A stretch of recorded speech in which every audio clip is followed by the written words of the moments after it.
Adelante.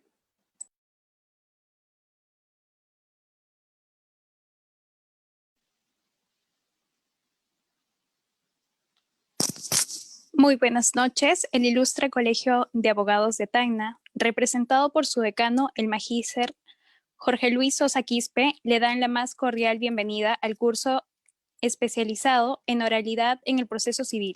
En esta oportunidad, para el desarrollo del segundo módulo, contamos con la presencia del doctor Luis Alfaro Valverde, quien es profesor ordinario de la Pontificia Universidad Católica del Perú, doctorando por la Universidad de Girona, máster por la Universidad Complutense de Madrid y miembro del grupo de investigación GIDEPROC.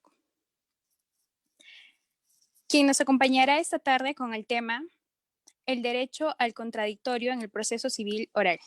Doctor Luis Alfaro, le doy la bienvenida a Tacna. Muy bien, buenas tardes a todos y a todas. Muchísimas gracias por la invitación. Gracias al señor decano Jorge Luis Sosa Quispe por la consideración y para participar de esta actividad académica que reúne a varios colegas, amigos, investigadores de derecho procesal y sobre todo para hablar un tema de alta relevancia que es el tema de oralidad en el contexto del proceso civil, ¿no? Que es digamos, el tema que hoy está concitando bastante atención e interés porque hay una política judicial que pretende o que está implementando la realidad en varios distritos judiciales en el contexto del proceso civil. Por tanto, creo que es un tema muy importante, muy relevante. Así que gracias por la consideración. Y nada, de entrada vamos a lo que quiero conversar.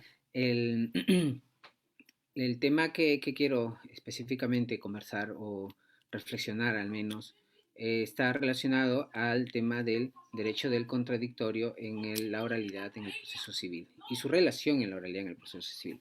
Vamos a ver, eh, tendría que justificar por qué, acabo de decir que es relevante, importante, pero por qué en todo caso es importante o relevante el contradictorio en el proceso primero, ¿sí? En la dinámica, cómo es que funciona y cuál es la relevancia jurídica del contradictorio en el contexto del proceso primero y luego en cómo es que se articula o es que cómo la oralidad, esta técnica de diseño procesal, esta técnica que permite el desarrollo de algunas garantías procesales de una manera muy especial, eh, cómo vemos proyectado, cómo se vincula con el derecho al contradictorio, realidad y contradictorio. Por tanto, voy diciendo ya el esquema de mi exposición. Primero, una introducción, que de algún modo sería una justificación, por qué contradictorio en oralidad, porque hay que prestarle bastante atención al derecho al contradictorio y la oralidad.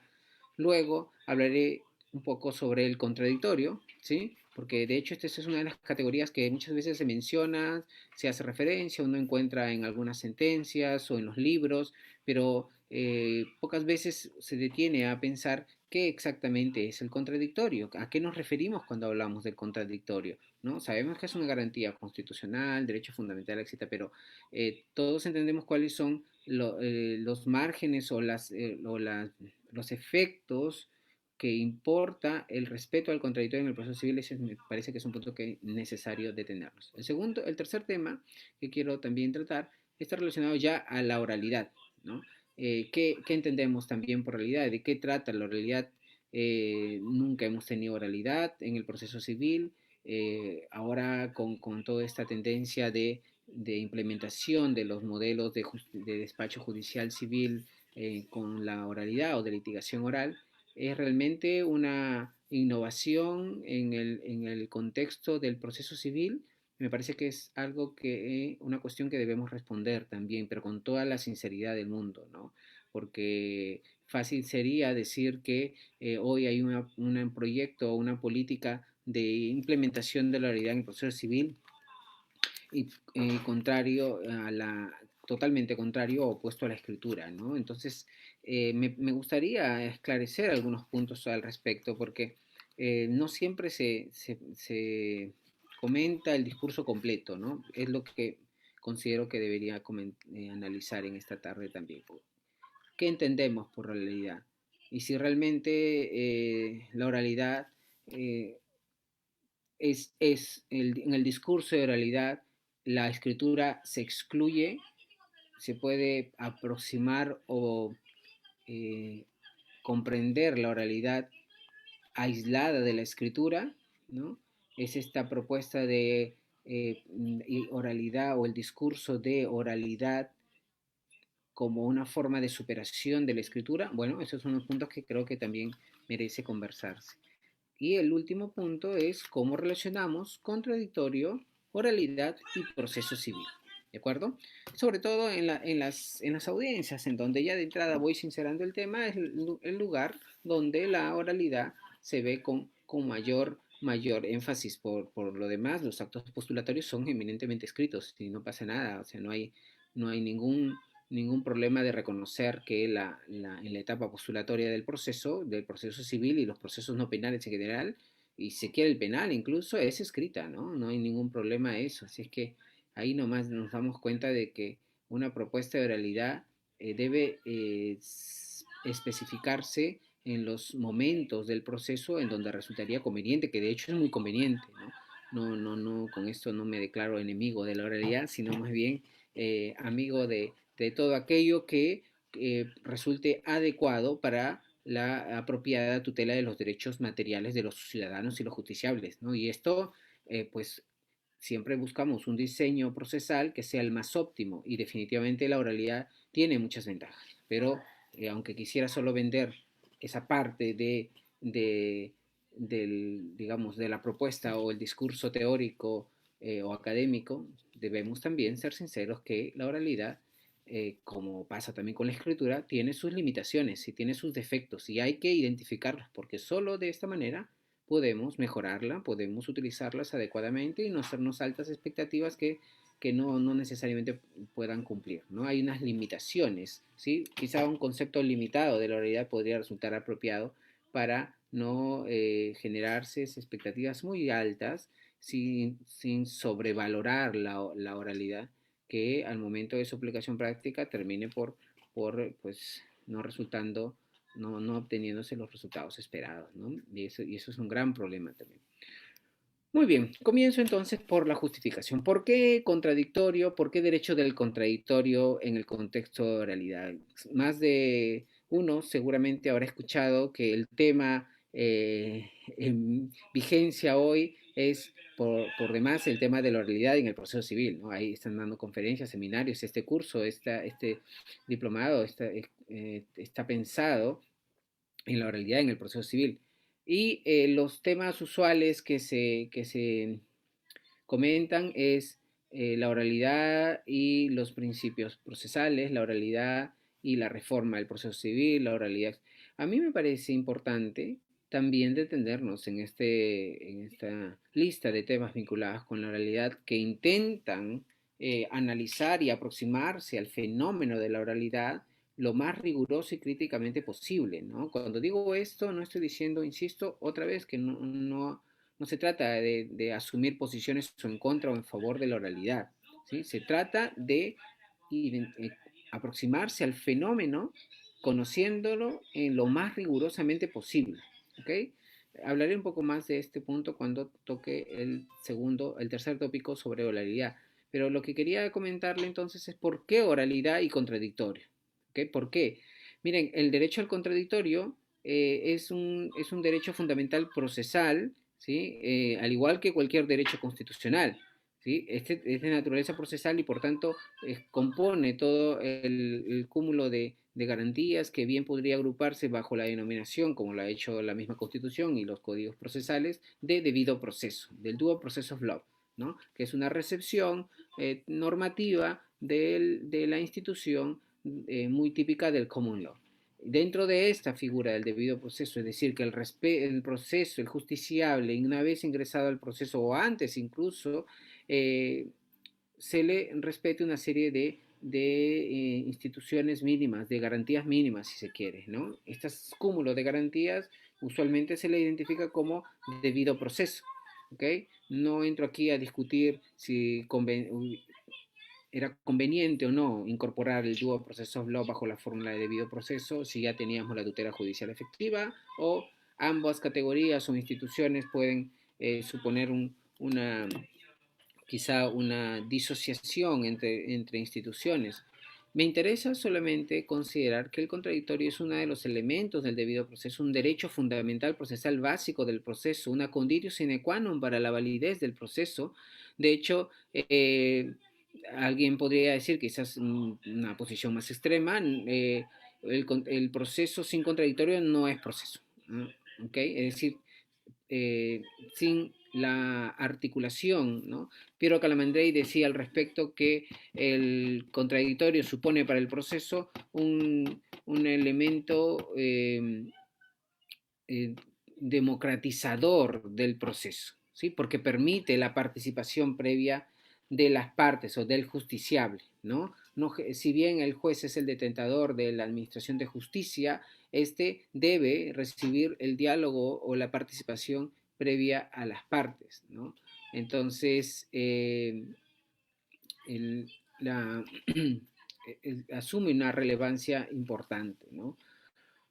Ahora, hablando ya de entrada de ¿por qué el contradictorio en la realidad? Porque es necesario considerar que no solo la inmediación, no solo la dirección, la publicidad, la concentración, ¿no? Que es muy típico, digamos, y escuchar que la oralidad promueve o permite desarrollar más adecuadamente los derechos o las instituciones o los principios, dependiendo de cómo se catalogue, aunque no es mi interés ahora distinguir entre principios, derechos y garantías o instituciones o técnicas, pero sí uno encontraría que el discurso contemporáneo en torno a la recepción de la oralidad en el proceso civil está más centrado en poner énfasis en instituciones como concentración y mediación, publicidad, eh, economía incluso. ¿Okay? Pero pocas veces se menciona el derecho al contradictorio,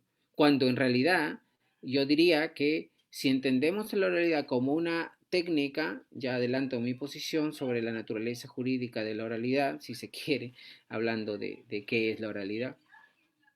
Entonces, esta permite, entre otras cosas, sobre todo, maximizar el respeto al contradictorio. ¿Ok? Si entendemos la realidad como una técnica en virtud del cual se diseña un proceso con la participación activa de las partes, el contradictorio justamente es el derecho que permite esta dinámica de la oralidad, de la comunicación oral que debe darse en el proceso. Yo diría así, que la oralidad es la forma, el diseño, el esquema en virtud del cual el contradictorio se ve mejor desarrollado. ¿Okay? Pero aquí convendría también detenerme en considerar si efectivamente es la única forma o técnica que permite el respeto al contradictorio. ¿Sí?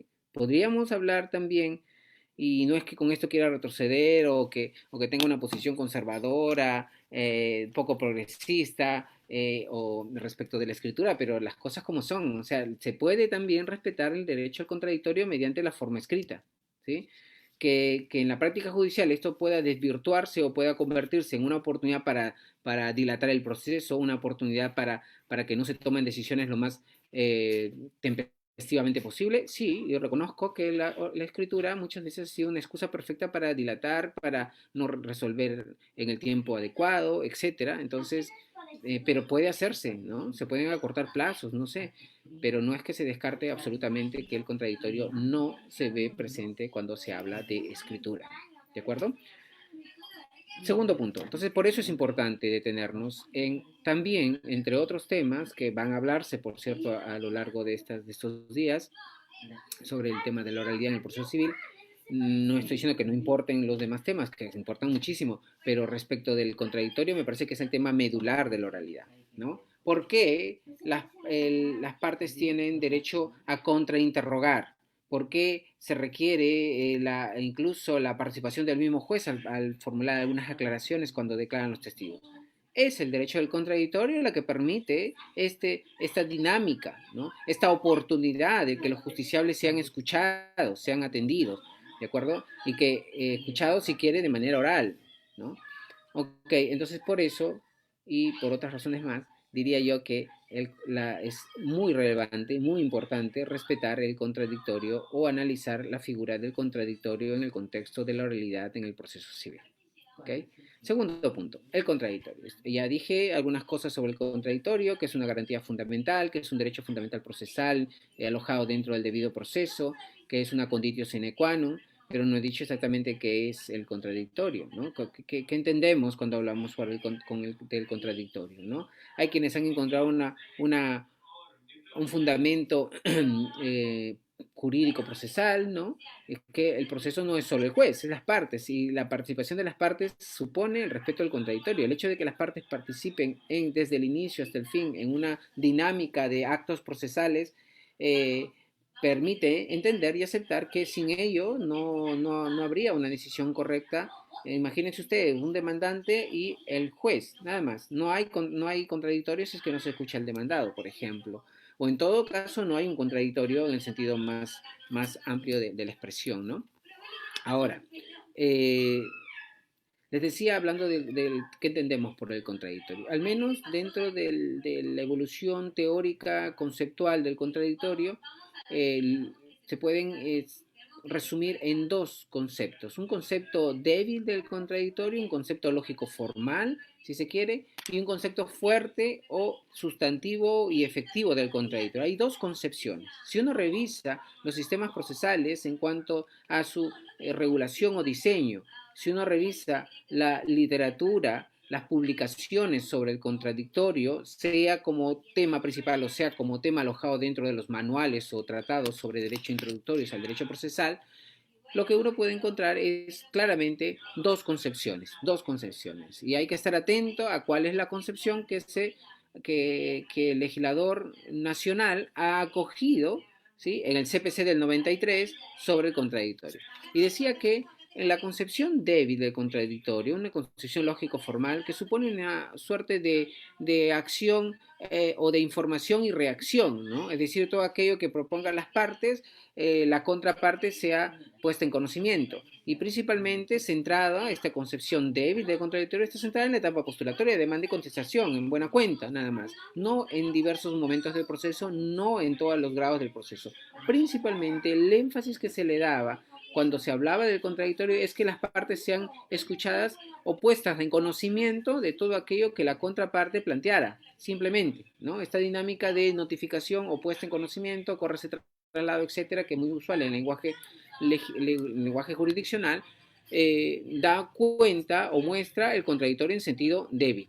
¿De acuerdo? No estoy diciendo que este concepto no sirva o que ya ha quedado superado, pero lo que sí es un punto importante para considerar y verificar si nuestra legislación, el CPC del 93, ha recepcionado este concepto del contradictorio, sea de manera literal o sea cuando uno encuentre en algunas instituciones cuando mencione pues que esta decisión se resolverá escuchando a las partes, esta resolución se resolverá o se dictará solamente escuchando a una de las partes, o esta decisión se determinará por iniciativa de oficio del juez sin escuchar a ninguna de las partes, ¿ok? Entonces, cuando uno encuentra reglas de este tipo, uno debe estar atento a verificar si efectivamente cuál es el sentido del contradictorio que ha asumido todo el texto procesal o si se quiere algunas instituciones, ¿no? El segundo concepto es el concepto fuerte del contradictorio, que yo diría de entrada que es el concepto que ha sido asumido por la mayoría de legislaciones procesales contemporáneas, la Ley de Enjuiciamiento Civil Española del 2000, la Ordenanza Procesal Civil Alemana, el Códice di Procedura Civile italiana, el Códice francés también. En fin, las legislaciones procesales del Civil Law contemporáneas y más prestigiosas asumen, ¿sí?, en un estudio realizado en una publicación que realicé en España sobre el principio de audiencia, como es también como se le conoce al contradictorio, pude identificar que el concepto o la concepción fuerte del contradictorio es la asumida por los sistemas procesales contemporáneos más prestigiosos.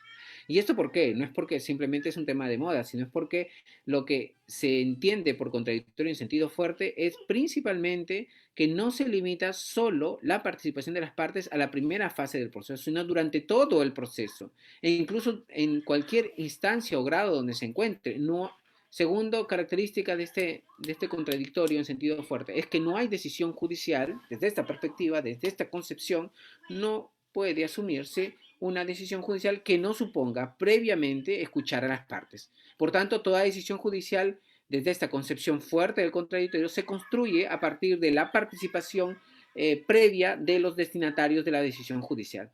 ¿Sí? Toda sentencia, por decirlo en términos sencillos, o toda resolución debe ser el resultado de la participación o manifestación de las partes, o al menos puesta en conocimiento a las partes para que se manifiesten o para que digan lo que quieran conveniente. Superado ese plazo, porque aquí también una cosa que es importante, el contradictorio se limita en la oportunidad efectiva que tienen los justiciables de participar, no se les puede obligar, obviamente. Entonces, este es el segundo elemento, o perdón, la segunda concepción. Contradictorio en sentido fuerte supone, entre otras cosas, les decía, que no se limita a la primera fase del proceso, eh, por tanto, toda decisión debe ser el resultado de la participación previa de las partes. Tercero, incluso aquellas decisiones ex oficio. En una concepción débil del contradictorio, el juez puede decidir sin escuchar a las partes cuando se trata de iniciativas ex oficio, por ejemplo, la iniciativa probatoria del juez, la jura novit curia, la nulidad de oficio, la adecuación de la vía procedimental, etcétera. En estos tipos de potestades, usualmente las legislaciones deciden en si se escucha o no se escucha las partes. Muchas veces cuando se habla de ex oficio hay una concepción muy rigurosa a la terminología, ¿no? Como es ex oficio, entonces parecería que su concepción excluye la participación de las partes. Una concepción fuerte del contradictorio, otra vez, no excluye la participación de las partes cuando se trata de las potestades ex oficio del juez sobre el contexto probatorio, sobre el contexto de la infracción procesal, sobre el contexto de la adecuación de la cuestión jurídica en jura novit curia, en fin, en todas las potestades, ¿de acuerdo? Entonces, desde esta perspectiva, entonces, este sería el concepto del contradictorio que más resulta ser coherente en un modelo de Estado constitucional, ¿sí? Un modelo de proceso que aspira a ser sensible a los derechos fundamentales procesales de las partes, ¿ok? A un proceso, si se quiere, con características respetuosas al orden constitucional, ¿ok? Tercer punto, oralidad. ¿Qué entendemos por oralidad? Cuando hablamos por oralidad, uno puede escucharla e identificarse como principios, como técnica, como garantía del proceso, en fin, se le ha dado tantas denominaciones y de hecho uno cuando encuentra o escucha también los discursos al respecto, hay que estar muy atentos porque depende del contexto, ¿no? Si estamos en un contexto, por ejemplo, en donde se pretende darle mayor fuerza o énfasis al discurso y al conocimiento y a la práctica de la oralidad en el proceso civil, claramente lo que van a escuchar de la oralidad son las mejores cosas, ¿no? Que la oralidad es la forma que los estados contemporáneos en sus sistemas procesales vienen asumiendo, que la oralidad es mejor que la escritura, que la oralidad no, pues, es como una visión moderna respecto de la escritura, que sería lo antiguo, lo desfasado, o que lo responsable de todos los problemas que tenemos en el proceso civil es la escritura y por tanto la oralidad nos salvará de todo. Cuidado con esto. No estoy diciendo que la oralidad no tenga ningún mérito. La oralidad tiene muchos méritos, tiene creo que yo apuesto a la reforma del proceso civil considerando la oralidad, pero no lo único que puede salvar al proceso civil o no es lo que, digamos, la panacea, ¿de acuerdo? Hay que tenerlo muy claro, porque esto, aunque se diga en el discurso, cuando uno a veces escucha un discurso o conferencia con términos de este tipo, acaba uno diciendo, bueno, está bien, pero luego lo que sigue del discurso es solo lo bueno. No se dice lo malo ni lo feo de la oralidad, solo se dice todas las cosas buenas que vienen. Yo creo que eso es solo una visión parcial de lo que la oralidad puede ofrecernos y de las limitaciones que debe tener como cualquier forma o técnica que es la oralidad. Desde mi perspectiva, la oralidad no es otra cosa que una forma de comunicación de las personas, ¿no? Del lenguaje humano. ¿Sí? Es una forma de comunicación, por eso que hay que tener mucho cuidado porque la comprensión de la oralidad no se agota solo en el lenguaje jurídico normativo, no es aquello que los teóricos ni la ley pretende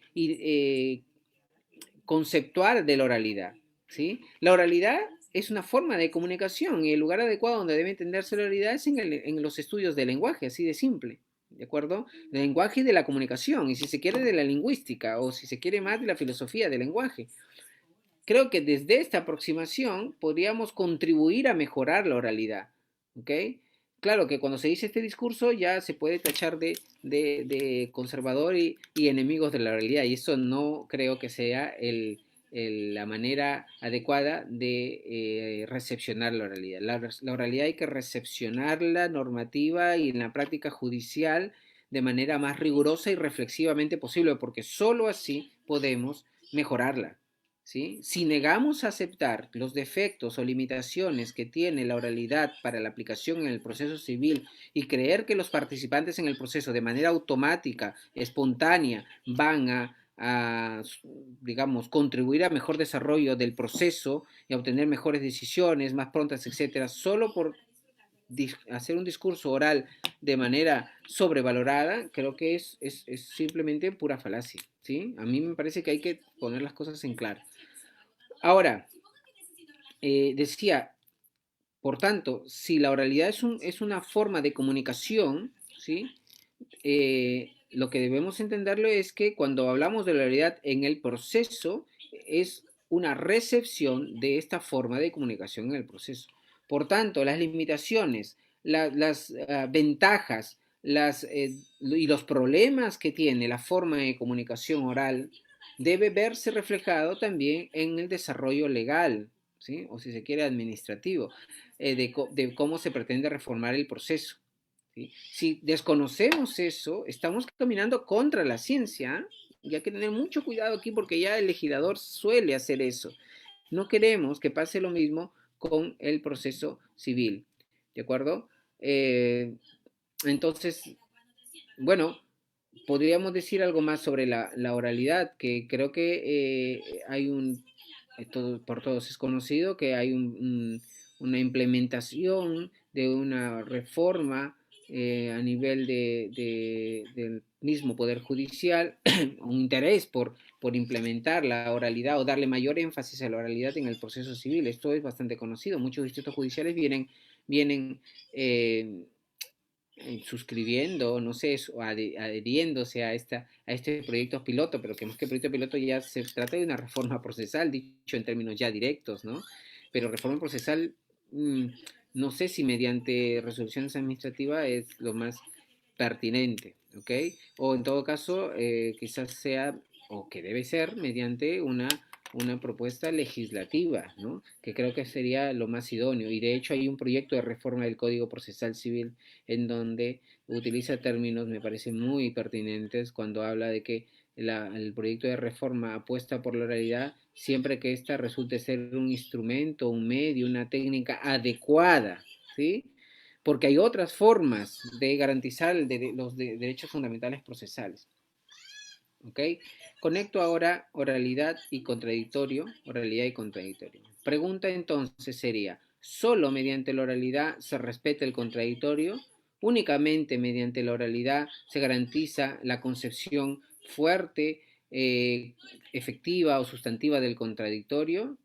Mi posición es que no necesariamente, ¿de acuerdo? Miren, un ejemplo claro de los problemas que puede suponer no comprender y no analizar adecuadamente la oralidad es el caso de las audiencias del Código Procesal Civil del 93 que tenemos vigente. Para todos es conocido quizá que el Código Procesal Civil apostaba por un proceso por audiencias. De hecho, el procedimiento de conocimiento tenía tres audiencias, ¿sí? El abreviado 2 y el sumarísimo 1. Esto, por razones de reformas procesales, se fue eliminando. Pero ¿por qué creen que se fue eliminando las audiencias? Yo me animaría a pensar que las audiencias fueron eliminadas porque generaban una dilación del proceso, principalmente porque generaban una dilación del proceso, ¿no? Los libros de audiencias de los jueces no alcanzaban más para hacer más audiencias, ¿sí? Por tanto, se programaba audiencia, si el de conocimiento tenía tres audiencias, audiencia de saneamiento procesal, audiencia de conciliación de admisión de medios de prueba y audiencia de prueba, ¿sí? Eran tres audiencias, pero programar tres audiencias generaba una mayor carga, ¿sí? Para los jueces. ¿de acuerdo? Entonces, pues simplemente se eliminaron las audiencias, ¿ok? Insisto, nótese aquí que el código del 93 apostaba por la audiencia. Entonces ahí nomás vamos descartando este discurso que es muy preocupante porque no sé por qué no se dice con seriedad estas cosas. El código del 93 fue un proceso por audiencias, por tanto, si es que quiere decirse que estamos en tiempos de oralidad, la oralidad ya lo teníamos formalmente desde el 93. Pregunta entonces, ¿por qué se eliminaron las audiencias? Porque la realización de las audiencias eran eminentemente oral. Pues se eliminaron las audiencias porque generaban una mayor dilación del proceso, así de simple. Y porque generaban la dilación del proceso y mayor proyección a las expectativas de los justiciables, ¿no? Mayor cantidad de audiencias, de programación de audiencias, hacía que se programasen las 3 audiencias y acababan pues todo el procedimiento, solo en audiencias se demoraban pues por lo menos un año, a 2, si se quiere incluso. Entonces, esa fue la razón. Pero nótese aquí esta razón. Si seguimos considerando la oralidad como un super principio, como un super valor en la cual tenga que hacerse sí o sí las audiencias porque consideramos que la única forma del desarrollo del proceso, creo que vamos a incurrir en el mismo problema que acabo de explicar. Miren, en el proyecto de reforma del Código Procesal Civil, pero también en el proyecto piloto de implementación de los despachos de litigación oral en el proceso civil, la propuesta es 2 audiencias, audiencia preliminar y audiencia de pruebas. Audiencia preliminar si es posible que se decida ahí, audiencia de pruebas siempre que hay medios de prueba para actuar. Perfectamente, estamos de acuerdo en ese punto. Pero lo que me pregunto es si es que necesitamos realmente hacer una audiencia preliminar para discutir el saneamiento procesal, para discutir la conciliación o la admisión de medios de prueba, o etcétera. ¿Realmente necesitamos de ello? Se dice que hay un valor agregado en la, en la oralidad, en las audiencias preliminares que se propone. Y este valor agregado es la publicidad. Publicidad, yo me pregunto. Son situaciones jurídicas de carácter privado, ¿no? No es un proceso penal. Las situaciones jurídicas de carácter privado. ¿Publicidad para quién? ¿Por qué tiene que publicitarse necesariamente? Publicidad para las partes, está perfecto porque son las partes que están en discusión, pero ¿por qué todos los medios de comunicación tienen que enterarse y siempre que no sea una cuestión de interés, digamos, mediático?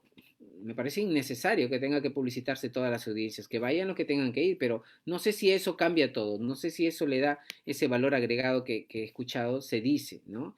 Cosa que me preocupa un poco.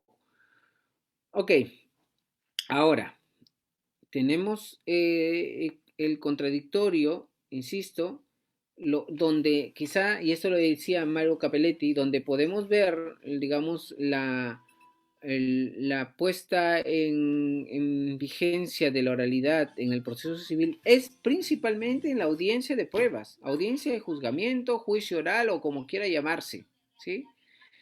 ¿Por qué? Porque es el momento en donde se ponen en práctica los medios de prueba, ¿sí? Entonces, y es ahí donde realmente debe hacerse de manera oral, sí, y cobra vigencia el contradictorio. Pero estimados, si partimos de la concepción fuerte del contradictorio, no se limita únicamente al momento de audiencia de pruebas, durante todo el proceso. Y me pregunto, ¿durante todo el proceso es oral? No, la primera etapa del proceso, aunque no nos guste a algunos, es escrita, ¿sí? Escrita, demanda y contestación es escrita, simplemente. Puede ser virtual, podrás implementarse el expediente judicial, pero va a ser escrita, ¿ok? O siempre será escrita en todo caso, ¿no? Eh, y no hay contradictorio entonces en la primera parte del proceso cuando se apela a la forma escrita, sí hay, se respeta el contradictorio. Cuando, por ejemplo, es en la fórmula que tenemos vigente en el CPC del 93, cuando se dice que los puntos controvertidos se determinarán con participación de las partes, ¿no? Se pone en conocimiento con o sin su participación, el juez decide, en fin. Esto es una forma de articular el contradictorio para tomar una decisión en algo tan importante que es la fijación de los puntos controvertidos o de los hechos controvertidos o del objeto litigioso, ¿sí? Entonces, y esto se hace mediante la forma escrita, ¿sí? Con esto quiero decir, con estos solo 2 ejemplos, que no se vea respecto de la escritura una forma inadecuada para respetar el contradictorio, ¿sí? Cuando apreciamos el discurso que la única forma de garantizar el contradictorio es mediante la técnica de la oralidad, creo que es una visión parcial del problema. No es completamente cierto. También se puede hacer mediante la forma escrita. Insisto, que no se haya hecho bien en la práctica judicial, que muchos abogados también no hayan puesto de su parte para utilizar la forma escrita de manera adecuada sin generar mayor dilación, eso es otro problema, ¿sí? Que creo que hay que identificarlo y hay que establecer medidas al respecto. Pero que no se diga, me parece que no es exacto decir que la única forma de respetar el contradictorio es la forma oral, ¿sí? Insisto con esto, incluso no es descabellado pensar que cuando se hable de audiencia de pruebas, aunque intuitivamente uno diría, acabo de decir que la forma usual, ideal, adecuada es mediante la forma oral, no puede tampoco descartarse la posibilidad que la práctica de la prueba, ¿sí? La práctica de la prueba no importa en todos los casos o absolutamente que se haga mediante la forma oral, ¿sí? Porque hay muchos casos o muchos modelos procesales en donde incluso la declaración de testigos se presenta mediante escrito, ¿sí? Con todas las certificaciones o mecanismos de seguridad que se quiera hacerse para cuidar la fidelidad de la información de la declaración de los testigos está perfecto, pero que se puede hacer incluso mediante de manera escrita, ¿sí? No tiene que declararse oral. Puede discutirse después cómo ponemos en discusión eso, cómo haremos el contradictorio, sí, es cierto, pero lo que quiero decir con esto es que no pensemos o no aceptemos, resistamos a la idea de que la única forma en que se respete el derecho contradictorio es mediante la forma oral. Creo que para la audiencia de pruebas el contradictorio se ve claramente desarrollado mediante la forma oral. Perfecto, estoy de acuerdo, pero eso no excluye, ¿no? Quizás absolutamente el uso de la forma escrita. ¿De acuerdo? Entonces, para ir concluyendo mi exposición, creo que me he pasado mucho, eh, tengamos al menos 4 puntos claros. Primero, que el derecho al contradictorio debe ser entendido en su concepción fuerte. Y es en esa concepción fuerte es que no se limita solo a la audiencia de pruebas mediante la forma oral. Se ve y se debe respetar durante todo el proceso, incluso de las iniciativas ex oficio que tiene el juez, ¿de acuerdo? Durante todo el proceso y durante todas las fases del proceso, no solo en la fase postulatoria, ni solo con la oralidad, con la escritura también, ¿sí? Segundo, una comprensión de la oralidad en respecto de la escritura no es una aproximación o un entendimiento excluyente, no se excluyen. En vez de exclusión, mejor armonía o complementación, ¿sí? Cuando se habla de escritura y oralidad, lo más conveniente es hablar en términos de armonía o de complementación y no de exclusión, ¿sí? Que quiera darse mayor énfasis a la oralidad, perfecto, pero no se diga con eso que toda forma escrita es malo, es negativo o es anti o no es moderno o contemporáneo, ¿no? Cosa que también es bastante discutible. Tercero, para cerrar con conclusiones, el derecho del contradictorio es un derecho fundamental que debe respetarse, ser respetado por todos los poderes públicos. Al ser un derecho fundamental tiene un efecto vinculante a todos los poderes públicos y cuando digo los poderes públicos me refiero al juez, legislador, que debe considerar en sus decisiones y en reformas legales. Y para finalizar, eh, lo más conveniente es, desde mi posición, que nos tilden de contrasistema o contratendencia. Creo que hay que tener una actitud crítica y reflexiva a la oralidad como una técnica adecuada para poder obtener resultados sobre la información y datos apropiados, pero con una concepción limitada, una concepción quizás cognitiva o cognitiva mejor de lo que puede permitir la oralidad. La oralidad es necesaria, es buena, pero es un medio para obtener información o datos que pueda resultar necesario para la toma de decisión final, ¿sí? Esta concepción limitada o restringida o cognitiva de la oralidad creo que contribuiría a aplicar y a obtener mejores resultados que aquella concepción que es súper valorada, aquella concepción amplia, si se quiere fuerte, de la oralidad como el único medio para respetar todos los principios procesales, ¿no? En ella uno se encuentra usualmente identificada pues la más adecuada, que respeta el contradictorio, que respeta la mediación, que respeta la publicidad, en fin, todas las cosas buenas se le reconoce la oralidad y las cosas malas a la escritura. Eso no es una manera de enfrentar seriamente, creo yo, la oralidad. Insisto que creo que lo mejor que debemos hacer respecto a la oralidad es apostar por ella, sí, pero de manera crítica y reflexiva para poder identificar sus problemas, mejorarlas y de esta manera generar un procedimiento lo más óptimo, lo más pertinente y adecuado para la tutela de los derechos sustantivos de los justiciables. Muchísimas gracias por su atención.